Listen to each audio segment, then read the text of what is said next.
هێشتا کێشەی زەوی و مڵکی بەشێک لە خاوەن مڵکەکانی ناحیەی گوڵاڵە چارەسەر نەبووە. وەک ئاماژەی بۆ دەکرێت ڕژێمی بەعس لە ڕابردوودا سەرباری زەوتکردنی مڵکی خێزانە کورد و تورکمانەکانی گوڵاڵە خاوەندارێتەکەیشی دەگۆڕێ بۆ عەرەبی هاوردە. پاش تێپەڕبوونی 14 ساڵ بەسەر ئازادی گەلانی عێراق هێشتا کێشەی مڵکداری چارەسەر نەبووە. مافە زەوتکراوەکانیش بۆ خاوەنەکانیان نەگەڕاوەتەوە. کێشەمان هەیە، کێشەی مولکداری لەبەرەوە زیاتر لە 140 ماڵمان هەیە لەو خۆی ئەم خاڵانە بارکریان کراوە ناو عەرەبەوە کە تاپوو کراوە ناو عەرەبە. وەختی دوای ئەوەی لە 2023 خەڵکە گەڕان و هەرکەس ڕۆی بۆ مڵک خۆی بچتەوە کێشە کەوتە ناو مەحکەمە دادگا بە پێی ئەوراقی ڕسمی ئەڕوا دووبارە زۆر بەداخەوە کریا بە ناو عەرەبەکان بە ناو کوردەکان نەکرا. مڵکی کورد و تورکمانیان زەوت کردێ و دابەشیان کردێ بە سەر نەتەوەیەکی ترا ئەویش نەتەوەی عەرەب بووە و هیچ مڵکێکیش نەکراوە بە ناوی کوردەوە.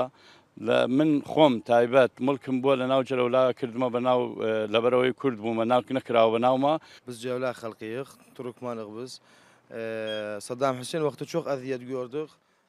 ئێمە وەک نەتەوەی تورکمان لە ناحیەی جەلەولا ئێمە لە سەدەمی ڕژێمی بەعس زۆر زەرمەند بووین و مڵک و ماڵی باو باپیرانمان زەوت کراوە و لە ڕابردوودا ئێمە دووەم نەتەوە بووین پاش کورد بەڵام بەعس تعریبی شارەکەی کرد. ئەو وەختە سەدام وەختێ چۆخ زەرەر گۆردق. کێشەی مڵکداری لە ناحیەکەمان هەیە دەبێ حکوومەتی هەرێم زیاتر خەمی شارەکەمان بخوات چونکە تا ئێستا ناوەند ناوێت کێشەی گوڵاڵە چارەسەر بکات. سەرۆکی ئەنجومەنی شارەوانی ناحیەی گوڵاڵەش دەڵێت هەوڵ دراوە بۆ چارەسەرکردنی کێشە مڵکدارەکان بەڵام بێسوود بووە. ئەم کێشە مەترسی لەسەر چارەنووس و ئایندەی ناحیەکەیان هەیە.